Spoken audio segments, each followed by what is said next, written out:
So welcome back to my channel concepts in detail. So आज हम करेंगे major demands of the new international economic order.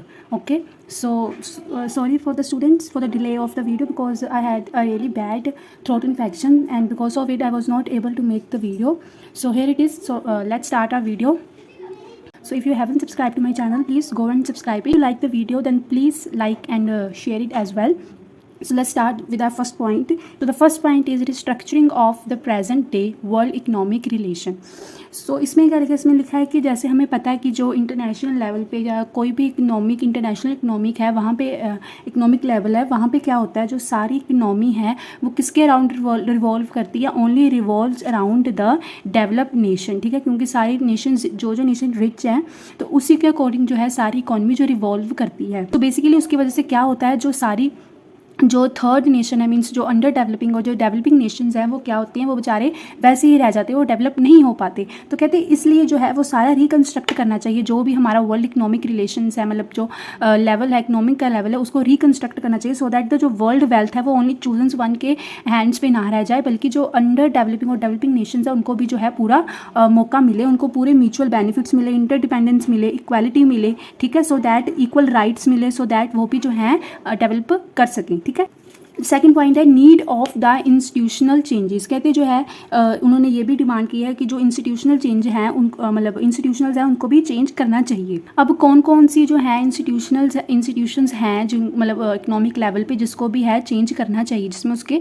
Rules को change करना चाहिए। For example जैसे WTO है, ठीक है, और WTO है, और कौन सी है, और इंटरनेशनल मॉनिटरी फंड है। ठीक है, ये जो WTO को जैसे पहले GATT बोला जाता था। ठीक है, तो ये जो सारी इकोनॉमिक इंस्टीट्यूशनल्स हैं, ठीक है, तो कहते हैं इसको जो है चेंज करना चाहिए, इसके रूल्स चेंज करने चाहिए, क्योंकि आज के टाइम पे जो रूल्स हैं वो मेनली जो किसके फेवर्स में, ओनली रिच कंट्रीज़ और डेवलप्ड कंट्रीज़ के फेवर में। तो कहते हैं तो इसको चेंज करना चाहिए, सो दैट नो डाउट अभी जो चेंज हो गया है, बट हमने बुक्स में यही लिखना है कि प्रेजेंट डे पे चेंज नहीं है। ठीक है, तो उसको जो है चेंज करना पड़ेगा। तो आगे जो लिखा उन्होंने कहा है कि Nations have maintain their hegemony over the international monetary institution. ठीक है, जो उन्होंने बोला कि जो मेन मतलब रिच कंट्रीज है, डेवलप्ड कंट्रीज है, उन्होंने क्या किया हुआ है, अपना कंट्रोल जो है, अपनी सुप्रीमेसी जो है बना के रखी हुई है। कहाँ पे, world bank, international monetary fund. अब अगर आपके दिमाग में ये क्वेश्चन आए कि क्यों बना के रखी है, मीन्स ऐसा कैसे वो बना के रख सकते हैं, बिकॉज अब जो वर्ल्ड बैंक है, वर्ल्ड बैंक कहाँ से पैसे लाएगा, अपनी तरफ से पैसे तो नहीं लाएगा ना। तो उसमें जो है सारी डेवलप्ड कंट्री जो है वो मतलब उसका मेंबर बनी हुई है। ठीक है, उसका मेंबर बने वो तो वहाँ से वो सारे जो है फंड वगैरह इकट्ठा होता है। सो अगर डेवलप्ड नेशंस अगर वो रूल वो अपने अकॉर्डिंग बनाएंगे, उनका भी तो फ़ायदा होना चाहिए ना, ये थोड़ी वो वहाँ पर फ्री पे बैठे हैं पैसे देने के लिए, नहीं। तो वो अपने अकॉर्डिंग जो है रूल्स बनाते हैं, जिसकी वजह से जो डेवलपिंग नेशंस है वो डेवलप नहीं हो पाते, इनको वो फेयर अपॉर्चुनिटीज़ नहीं मिलती। इसलिए जो है सारा फेवर जो है डेवलप नेशन की तरफ होता है, जो वर्ल्ड बैंक होते हैं, international monetary fund, GATT, world trade organisation etcetera. So कहते हैं इसीलिए डिमांड की गई है न्यू इंटरनेशनल इकोनॉमिक ऑर्डर को, ताकि जो है ये सारा कुछ जो एक ही तरफ पे जो सारा झुकाव है वो चेंज किया जा सके एंड रिस्ट्रक्चर किया जाए किसको, जो इंटरनेशनल मॉनिटरी इंस्टीट्यूशंस हैं, ताकि सभी को इक्वली राइट मिले आगे डेवलप होने का। नेक्स्ट पॉइंट है end of the protectionism in the international economy and trade. So इसी में भी उन्होंने वही लिखा है, कहते हैं कि जो आज के टाइम पे जो है वो डिमांड कर रहे हैं हम न्यू इंटरनेशनल इकोनॉमिक ऑर्डर जो डिमांड कर रहा है कि जो एंड ऑफ जो प्रोटेक्शनिज्म इन्होंने चलाया हुआ है वो उसको भी एंड करना चाहिए, जो कि वर्ल्ड इंटरनेशनल ट्रेड के लेवल पे इन्होंने बनाया हुआ है। यदि प्रेजेंट डे पे क्या होता है, जो सारी ट्रेड पॉलिसीज़ वगैरह हैं, ठीक है, जो रूल्स वगैरह हैं वो किसके फेवर में है, वो रिच कंट्रीज़ के फेवर में है। ठीक है, तो उसकी वजह से क्या होता है कि जो रिच कंट्रीज़ है वो अपनी आर्बिट्रेरी कंडीशन जो है लगा देती हैं कभी भी। अब कल को वो अमेरिका के साथ समझो वो ट्रेड कर रहा है, कोई भी जो है अंडर डेवलपिंग नेशन या डेवलपिंग नेशन कोई भी ट्रेड कर रहा है, तो वो क्या करेगा, वो मतलब अपनी मर्जी से US से क्या करेगा, कभी भी जो है अपनी आर्बिट्रेरी कंडीशंस जो है वो लगा सकता है। ठीक है, कहते हैं वो कई बार तो क्या होता है जो GATT जैसे फॉर एग्जांपल अब जो WTO बन गया है, तो कहते हैं उसके अगेंस्ट जाकर भी जो है वो रूल फ्रेम कर देते हैं, तो जिसकी वजह से जो है काफ़ी ज़्यादा लॉस फेस करना पड़ जाता है। सो द नेक्स्ट पॉइंट है वो है ट्रांसफ़र ऑफ कैपिटल रिसोर्सेज। तो इसमें क्या है, इसमें जो है ऑब्जेक्टिव है जो न्यू इंटरनेशनल इकोनॉमिक ऑर्डर का है, वो मेन ऑब्जेक्टिव ये भी है कि जो कि actual transfer of important capital resource, मतलब एक्चुअल ट्रांसफ़र होना चाहिए किसका, कैपिटल रिसोर्सेज का। कैपिटल रिसोर्सेज होते हैं मीन्स मतलब कोई भी मनी या न्यू बिजनेस स्टार्ट करने के लिए हमने मनी, क्या टूल्स, बिल्डिंग वगैरह की जो है हम यूज़ करते हैं, जब हमें प्रोवाइड होती है, ठीक है, तो उसको हम बोल देते हैं कैपिटल रिसोर्सेज, ठीक है। तो कहते हैं वो तो प्रोवाइड किया जा सके, उसके साथ साथ हमें नॉलेज भी प्रोवाइड करनी चाहिए to make useful use of these resources. तो फॉर एग्जांपल अगर हमने कुछ मशीनरी वगैरह परचेज़ की है किसी से, साथ में कहते हैं हमें उसके बारे में जो है यूज़फुल नॉलेज भी देनी चाहिए, सो दैट हम उसका डेवलपिंग नेशन उसका अच्छे से यूज़ भी कर सके और एक्सपोर्ट भी और चीज़ें उससे बनाकर एक्सपोर्ट भी कर सके, ठीक है। तो इसके लिए कहते हैं पूरी एक्चुअल ट्रांसफ़र ऑफ जो इन्फॉर्मेशन है वो देनी भी चाहिए साथ में डेवलपिंग नेशन को। Transfer of technology, so the transfer of technology, ठीक है। तो ये पॉइंट काफ़ी इजी पॉइंट है। इसमें क्या बताया कि आज के टाइम पे जो टेक्नोलॉजी है वो कितना ज़्यादा इंपॉर्टेंट रोल प्ले करती है। किसी भी नेशन को अगर डेवलप करना है, डेवलप होना है, तो कैसे ये जो है टेक्नोलॉजी है काफ़ी ज़्यादा इंपॉर्टेंट रोल प्ले करती है, ठीक है। अगर तो कहते हैं अगर टेक्नोलॉजी लैक मतलब इतनी ज़्यादा नहीं है अच्छी, तो वो नेशन को जो है डेवलप होने में काफ़ी ज़्यादा टाइम लग जाएगा, क्योंकि जिसकी ज़्यादा अच्छी टेक्नोलॉजी है जिसके पास, वो ऑब्वियस है जो उसकी जो प्रोडक्शन ऑफ टेक्निक्स होंगी, ठीक है, एक्सपोर्ट जो करेगा ज़्यादा एक्सपोर्ट करेगा, ठीक है। तो एक्सपोर्ट करे उसके पास पैसा आ जाएगा, ठीक है, तो वो और चीज़ें इंपोर्ट कर सकता है, नवी मशीनरी इंपोर्ट कर सकता है। सो इसलिए जो है टेक्नोलॉजी का अपग्रेडेशन होना बहुत ज़्यादा ज़रूरी है किसी भी कंट्री का जो है, अगर उसने डेवलप्ड होना है, ठीक है। तो इसलिए बोलते हैं जो थर्ड वर्ड का है उसके लिए टेक्नोलॉजी जो है काफ़ी ज़्यादा इंपॉर्टेंट रोल प्ले करती है। बट कहते प्रॉब्लम तब आती है जब, क्योंकि हमने जो अभी टेक्निक्स हैं, जो डेवलप टेक्नोलॉजी है, वो हमने कहाँ से परचेज़ करी, हमने डेवलप्ड नेशन से ही परचेज़ करनी है, तो कहते तो वो क्या करते हैं, उस पर काफ़ी ज़्यादा रिस्ट्रिक्शंस लगा देते हैं ताकि जो है हमारी ही मोनोपोली बन सके।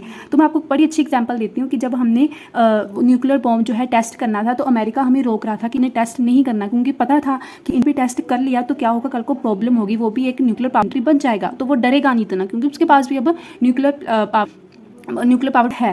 तो दैट्स वाई जो है काफ़ी ज़्यादा, जो आपने वो मूवी देखी होगी, तो काफ़ी बच जाके जो है हमने टेस्ट किया, तो वो टेस्ट काफ़ी ज़्यादा सक्सेसफुल भी हो गया। तो अब इंडिया के पास जो है न्यूक्लियर बॉम्ब है, तो ठीक है, काफ़ी ज़्यादा जो है उसके टाइम में अमेरिका ने हमारे पे सैंक्शन भी लगा दिया कि आपने चोरी ये काम किया है। तो काफ़ी टाइम, कितने साल लग गए थे जो है उसको मनाने में अमेरिका में, तो ता जाके वो जो है ठीक हुआ था। तो इसलिए वो क्या करते हैं, जान के रिस्ट्रिक्शंस लगाते हैं ताकि जो है उनकी ही मोनोपोली सारी तरफ बने रहे, जान के ये सारी चीज़ें करते हैं। तो वो इसलिए उन्होंने डिमांड की है ताकि फेयर एक जो है ट्रीटमेंट मिला जाए सभी। नेक्स्ट पॉइंट है control over the growing hegemony of the multinational corporations, ठीक है। तो हमें जैसे हमने पीछे भी पढ़ा था कि जो मल्टीनेशनल कंपनीज है वो बहुत ज़्यादा अच्छा रोल तो प्ले करती हैं एक टाइम पे, पर उसका जो नेगेटिव इम्पैक्ट वो ज़्यादा है, ठीक है। तो क्योंकि नेगेटिव इम्पैक्ट क्यों है, क्योंकि मल्टीनेशनल कंपनी जो है वो आ जाती हैं हमारी कंट्री में, आ तो जाती हैं, बट वो क्या करती हैं, धीरे धीरे हमारी प्रोडक्शंस पे भी मतलब हमारी प्रोडक्शन जो इंडिया की इंडिजीनियस प्रोडक्शन वगैरह होती है उसको कम कर देती हैं, ठीक है। वो सारों पे कंट्रोल करना शुरू कर देती है, इंटरनेशनल ट्रेड पे भी, इकॉनमी पे भी, इंटरनेशनल प्रोडक्शन पे भी, डेवलप टेक्निक्स में भी। तो हौली हौली वो हमारे कल्चर की जो जिस कंट्री में वो आई उसका कल्चर भी एक्वायर करने लग पड़ती हैं, ठीक है। तो जो उसकी जो इंडिजीनियस चीज़ें हैं उसको ख़राब करना, उसकी प्रोडक्शन कम करना बंद कर देती है। सारी डेवलप्ड कहते हैं नेशंस का क्या होता है, एक तरह का एक इंस्ट्रूमेंट होता है ताकि वो दूसरी कंट्रीज़ में जाके जो है वो एक्वायर कर सके उनकी सारी चीज़ों को, ठीक है। तो ये उनका टूल होता है, उनका तरीका होता है। तो इस तरह जो मल्टीनेशनल कंपनीज़ हैं वो इस तरह वो हमारे मतलब रूल करने, हौली हौली हमारी जो है इकॉनमी में एंटर होना शुरू कर जाती हैं। तो एमएनसी से टैकल करने के लिए हमारे पास भी जो है डेवलप टेक्निक्स होनी चाहिए, ठीक है, तभी जो है हम एमएनसी से हम कम्पीट कर पाएंगे, ठीक है। तो अगर हमने कोका-कोला के साथ कम्पीट करना है तो हमारे उस लेवल की जो है ड्रिंक हमें बनी पड़ेगी, तो उसके लिए हमें नई टेक चाहिए। तो टेक्निक जो है, टेक्नोलॉजी जो है वो हमें किससे खरीदनी पड़ेगी, डेवलप नेशन से खरीदनी पड़ेगी। और जो डेवलप है वो काफ़ी ज़्यादा फीस जो है वो चार्ज करेंगे, किससे, फ्रॉम द डेवलपिंग नेशंस। वो क्या होगा, क्वाइट एक्सपेंसिव होगा उनसे खरीदने के लिए, तो उनसे खरीदी नहीं जाएगी, तो जिसकी वजह से जो वो क्या होगा, एमएनसी जो है उनकी डोमेस्टिक मार्केट में इंटरफेयर करेगी, देन उसके कल्चरल वैल्यूज़ में भी इंटरटेक करेगी, जिसकी वजह से उसका नेगेटिव रोल प्ले करती हैं कौन, एमएनसी। तो जो गैप है पुअर और रिच का वो और ज़्यादा वाइडन होता जाता है। इसलिए जो सारा कुछ एंड करने के लिए जो है उन्होंने कहा कोड ऑफ कंडक्ट लगाया जाए, जिसकी वजह से जो है एक लिमिट जो है बनी रहे। नेक्स्ट पॉइंट है हमारा recognisation and the protection of interest and commodity. So इसमें लिखा है कि कैसे आज के टाइम पे जो आज के टाइम पे जो है ग्लोबल इंटरडिपेंडेंस का जो है एज चल रही है, जिसका मतलब है कि आज के टाइम पे जितने भी इस ग्लोबल में जो है कंट्रीज़ है वो एक दूसरे के ऊपर क्या है, इंटरडिपेंड है। मतलब कोई भी ऐसा नेशन नहीं है जो ऐसा है जो बोले कि मैं हाँ सेल्फ रिलायंट, मैं सेल्फ डिपेंडेंट हूँ, मैं किसी की हमें ज़रूरत नहीं है। सो कहते हैं जो आज के टाइम पे जो ग्लोबल इंटरडिपेंडेंस की एज है, तो उसमें क्या है, जो प्रोड्यूसर हैं जो यूज़फुल कमोडिटीज़ को प्रोड्यूस करते हैं, ठीक है, आज के टाइम पे जो प्रोड्यूसर है जो यूज़फुल जो हमारी नेसेसिटी कमोडिटीज़ हैं उसको प्रोड्यूस करते हैं, वो मेनली कौन से नेशंस के होते हैं, वो डेवलपिंग कंट्रीज़ के जो हैं लोग होते हैं, जो क्या करते हैं, जो यूज़फुल कमोडिटी को प्रोड्यूस करते हैं। तो कहते हैं वो आज के टाइम पे वो काफ़ी इंपॉर्टेंट रोल प्ले करते हैं जो उसकी कमोडिटीज़ को प्रोड्यूस करने में, ठीक है। बट जो कहते हैं जो डेवलप्ड नेशंस है वो इसके जो है प्रति जो बेचारे डेवलपिंग नेशन है जो प्रोड्यूस भी करते हैं, पर उसके ऊपर जो है वो अटेंशन इतना ज़्यादा पे नहीं किया जाता, काफ़ी लेस अटेंशन पे किया जाता है उनके इंटरेस्ट पर, ठीक है। कॉज ऑफ दिस कहते हैं जो उनके रूल्स भी हैं वो भी काफ़ी ज़्यादा जो है उनके फेवर में नहीं होते। तो वो जो है न्यू इंटरनेशनल इकोनॉमिक ऑर्डर के जरिए क्या डिमांड कर रहे हैं, वो डिमांड करें कि जो हम रूल्स हैं वो हमारे इंटरेस्ट के अकॉर्डिंग भी बनाए जाएं, एक फिक्स्ड प्राइस भी रखा जाए कि भी हाँ इतना इसके नीचे नहीं जाएगा। अगर ग्लोबल लेवल पे वो एक्सपोर्ट कर भी रहे हैं तो इंपोर्ट कर भी रहे हैं तो इतना ज़्यादा जो प्राइस है वो डाउन नहीं जाएगा, ताकि जो है वो ग्रेट लॉसेस से सफ़र ना करें। नेक्स्ट पॉइंट है greater and fixed share international export. तो वही पॉइंट उन्होंने उठा के यहाँ पे लिख दिया है कि एक फिक्स्ड शेयर उनका होना चाहिए इंटरनेशनल एक्सपोर्ट मार्केट में। ये जहाँ से जो वो यूजफुल कमोडिटी बना रहे हैं उसको जब एक्सपोर्ट कर रहे हैं तो एक फिक्स्ड जो है एक अमाउंट जो है रख देना चाहिए, ताकि जो रिच कंट्रीज़ हैं उनका जो है फ़ायदा ना उठा सकें। और जो वर्ल्ड ट्रेड ऑर्गेनाइजेशन या फिर UNCTAD है, ठीक है, तो जो ये जो ऑर्गेनाइजेशन है तो उनको जो है इनके इंटरेस्ट के बारे में भी रूल बनाने चाहिए।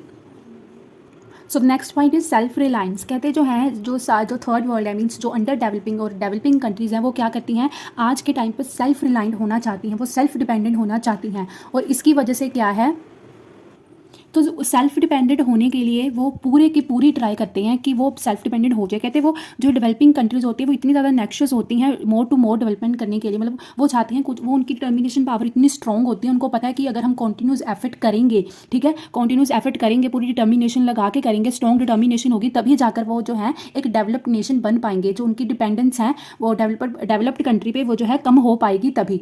ये जो न्यू इंटरनेशनल इकोनॉमिक ऑर्डर है तो इसी से डिमांड करते हैं, ताकि वो जो है उसकी डेवलपिंग कंट्रीज़ पे जो है और डिपेंडेंट ना हो सकें, ठीक है। The developing countries fully conscious of the fact that through the, तो वो कहते हैं फुल्ली कॉन्शियस है, उनको पता है कि अगर हमारे में स्ट्रॉन्ग डिटर्मिनेशन होगी, हम कंटिन्यूस एफर्ट लगाएंगे, तभी जो है हम अपने जो एफर्ट्स हैं उसमें हम सक्सीड हो पाएंगे, ठीक है।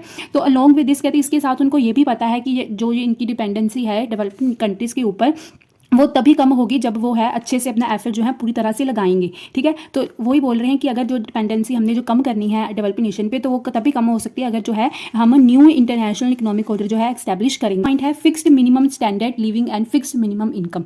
सो बेसिकली उन्होंने इसमें बताने की ये कोशिश की है कि जो है उनका जो फिक्स्ड मिनिमम हो चाहिए मतलब स्टैंडर्ड ऑफ लिविंग, एंड उनको जो इनकम भी है उसकी फिक्स होनी चाहिए कि मतलब इससे कम उनकी इनकम नहीं जानी चाहिए, ठीक है। जो अंडर डेवलपिंग नेशन और जो डेवलपिंग नेशन है उसमें क्या है, कहते हैं लाखों मिलियन लोग ऐसे हैं जो कि है मतलब भूखे ही सोते हैं और भूखे ही उठते हैं, उनमें इतनी ज़्यादा पॉवर्टी है, अंडर डेवलपिंग नेशन में इतनी ज़्यादा पॉवर्टी जो है मिलती है हमें, ठीक है।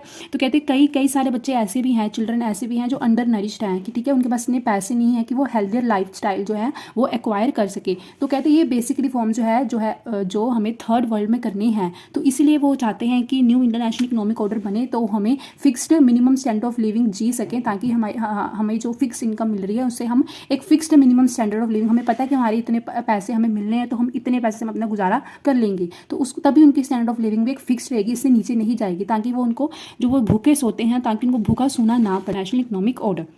सो the last point is check on the environmental pollution. So आज के टाइम पे क्या कर रहे हैं जो डेवलपिंग नेशन मतलब जो डेवलप नेशन है वो डेवलप्ड होने की वजह से उन्होंने काफ़ी ज़्यादा ऐसी चीज़ें बनाई हैं या टेक्नोलॉजी अपग्रेड की जो आज के टाइम पे जो हमारे इन्वायरमेंट के लिए काफ़ी ज़्यादा नुकसान देती है। तो जो टेम्परेचर कहते हैं अर्थ का वो डे बाय डे इंक्रीज़ होता ही जा रहा है, ठीक है। जो आइस है वो आइस ऑन द अर्थ है, अर्थ पोल्स पे है, वो मेल्ट होती जा रही है बहुत ज़्यादा फास्ट स्पीड से जो मेल्ट हो रही है, जिसकी वजह से जो सी लेवल है वो काफ़ी ज़्यादा अप हो गया है, ठीक है। एंड द जो भी सिटीज़ उनके बैंक उनके किनारे पर जो है वो सेट हुई पड़ी हैं वो क्या फेस कर रही हैं, थ्रेट ऑफ द कि मतलब जो कल को बाढ़ आ जाए तो उसकी वजह से वो काफ़ी ज़्यादा इसके थ्रेट में जीते हैं। तो कहते हैं जो big holes have taken in the ocean ozone layer, तो ओजोन लेयर में भी काफ़ी ज़्यादा होल्स हो चुके हैं, जिसकी वजह से जो है यूवी रेज जो हैं अब अर्थ पर आ जाती हैं, जिसकी वजह से स्किन कैंसर या और इनक्यूरेबल डिसीज़ जो है शुरू हो रही हैं, ठीक है।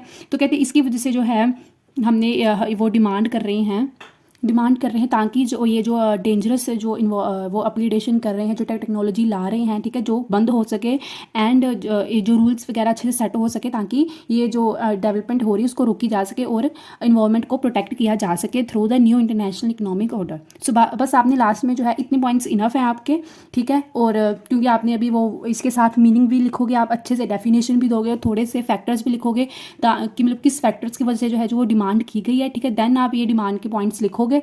तो अगर डिमांड के क्वेश्चन आया तो आपने ऐसे नहीं करने कि फैक्टर के 10 पॉइंट लिख दिए और डिमांड के 5 पॉइंट्स लिखे, ऐसे नहीं करना। आपने 5 पॉइंट्स फैक्टर के लिखने हैं, देन आपने इसके 10 to 11 पॉइंट्स जो है आपने डिमांड्स के लिख देने हैं एंड लास्ट में आपने कंक्लूजन जरूर लिखना है। कंक्लूजन कोई डिफिकल्ट नहीं है, बस आपने ये जो सारे पॉइंट लिखे हैं इसके 1 to 2 लाइन लिख देनी है स्टार्ट करके 10 वी कंक्लूड दैट, ठीक है। That's it.